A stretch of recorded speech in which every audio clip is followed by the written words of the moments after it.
E aí, negada, quando vazou os arquivos de texto aí do Telegram, deixando bem claro que o juiz Moro orientava os procuradores, a maior parte dos meios de comunicação não deram ênfase ao conteúdo, mas sim ao crime de ter sido hackeado os telefones. Muitos tentaram até manipular, dizendo que isso é normal, conversa entre juiz e procurador, não vai dar em nada não. Aí eu pensei, meu brother, mas a Globo vai entrar com os dois pra dentro. Afinal de contas, é a única emissora que tá falando tudo que é de errado desse governo, do que é suspeito. E para minha surpresa, a Rede Globo também deu ênfase ao crime de hacker. A abertura do Jornal Nacional no dia 12/6, que foi uma quarta-feira. O ataque de hackers à Operação Lava Jato foi mais amplo do que se sabia. Aumenta o número de autoridades afetadas pelas invasões criminosas. A ênfase ao ataque hacker, depois as estratégias na segurança pública do Rio de Janeiro. Aí fala também da transmutação do decreto para facilitar o porte de armas. E depois é a previsão do tempo. Aí eu achei super estranho. A Rede Globo não vai apoiar o Intercept. É o quê? Gente, no telejornalismo, o normal é abrir o noticiário com um grande assunto do dia. E a Lava Jato, quando estava com tudo, sempre ocupou o primeiro bloco do Jornal Nacional. Nesta quarta-feira, a crise que envolve o governo Dilma Rousseff atingiu o ponto mais alto desde o início. Então, o que aconteceu com a Rede Globo? Aí, estudando o material mais recente do Intercept, eu entendi direitinho o receio da Rede Globo. Eu vou voltar um pouquinho no passado, que eu tenho certeza que você vai entender também.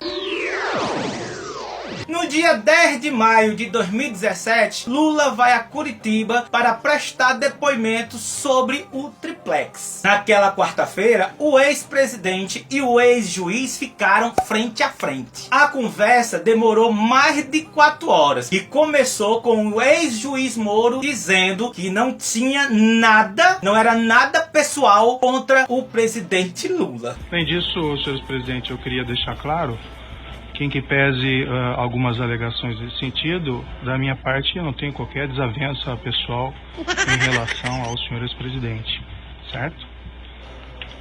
O que vai determinar o resultado desse processo no final são as provas que vão ser colacionadas e a lei. E também vamos deixar claro que quem faz a acusação nesse processo é o Ministério Público e não o juiz. Eu estou aqui para ouvi-lo e para proferir um julgamento ao final do processo, certo? Aí naquele dia apareceu um documento misterioso que ligaria o Lula ao triplex. Detalhe, o documento, a prova, não tinha assinatura de ninguém. Posso lhe mostrar o documento? O 2004 assinado por quem? Não, esse não está assinado. Eu não sei. Consta que esse documento foi apreendido no seu endereço, no apartamento em São Bernardo do Campo. Não me mostraram isso. O senhor quer dar uma olhada? Quem aprendeu não me mostrou um apartamento em São Bernardo do Campo. Está assinado por quem? Não está assinado. Você não está assinado, doutor? Aí depois da audiência com Moro, Lula foi para a Praça Santos Andrade, que fica no centro de Curitiba, onde já tinha um público esperando por ele. Hoje eu pensei que os meus acusadores iriam mostrar uma escritura, um documento, um pagamento, alguma coisa que eu fiz para ter o apartamento que ele diz que é meu. Porque eu esperava que depois de 2 anos de massacre, eu chegasse lá e tivesse um documento dizendo: o Lula comprou o apartamento, o Lula reformou o apartamento, o Lula pagou tanto pelo apartamento, a escritura está aqui registrada em cartório, o apartamento é dele, o Lula já dormiu no apartamento, já morou, nada.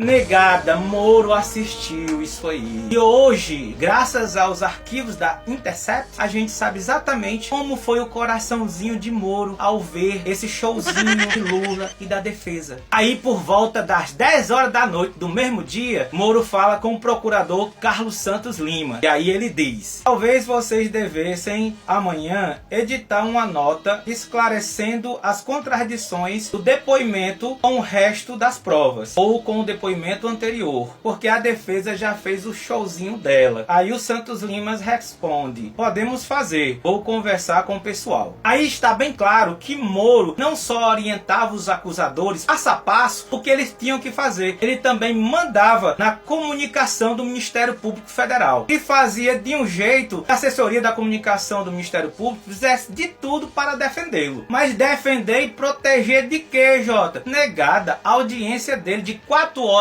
com Lula virou uma piada. Cara, não tinha nada de concreto. O cara aparece com um documento que não tem assinatura de ninguém. Ficou uma piada para todo o Brasil. O depoimento de Lula não estava repercutindo nos meios de comunicação como Moro imaginava. Ele estava chateado com a imprensa. Ele achava que a imprensa não tinha capacidade de mostrar as supostas contradições de Lula. Aí ele escreve novamente para o procurador Carlos Santos Lima: a comunicação é complicada, pois a imprensa não é muito atenta a detalhes e alguns esperam algo conclusivo. Negada, assistir mais de 4 horas de audiência e não sair nada de conclusivo, isso é um saco. Então Moro sabia que não estava nada legal. Ele tem a brilhante ideia de usar os meios de comunicação para ter apoio da população. Ele sabia que, como juiz, ele não podia emitir uma nota, quer dizer, um texto apontando as principais contradições, dando ênfase para a população enxergar. Então ele mandou os procuradores, os acusadores, fazer o que ele queria, do jeito que ele queria.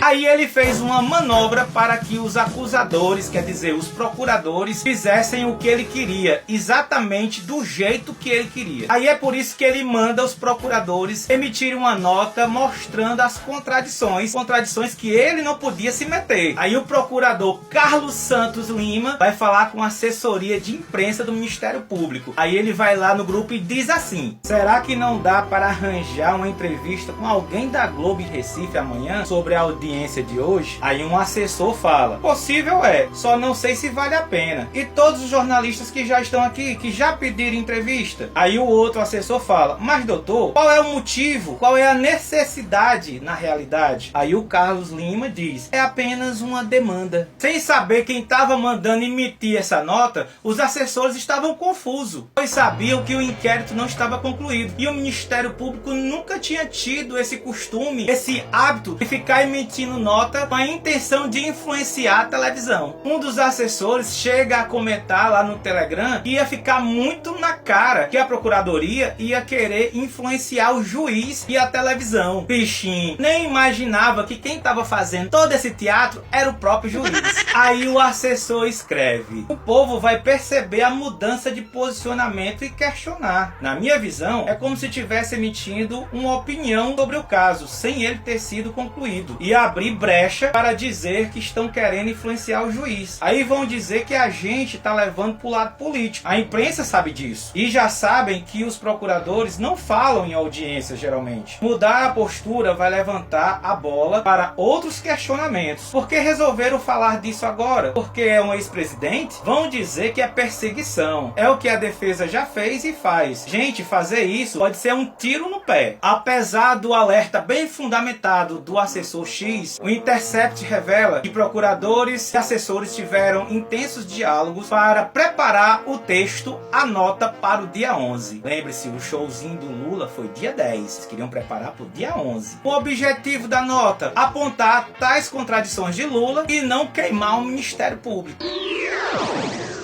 Então os assessores fizeram um texto, a nota e enviaram para os meios de comunicação. E a parte que Sérgio Moro mais gostou falava assim: quanto às muitas contradições verificadas no interrogatório do ex-presidente, a imputação de atos à sua falecida esposa, a confissão de sua relação com pessoas condenadas pela corrupção na Petrobras e a ausência de explicação de documentos encontrada na sua residência, o Ministério Público se manifestará oportunamente no processo, especialmente nas alegações finais. Ou seja, a nota faz a evidência daquelas tais contradições que Moro tanto queria. Aí no primeiro bloco do Jornal Nacional do dia 11/5/2017, comparando com o texto que foi emitido pelo Ministério Público, você vai perceber muitas coincidências. O jornalismo da Globo deu ênfase exatamente às contradições de Lula. Foram até na mesma sequência que foi da nota emitida pelos assessores do Ministério Público.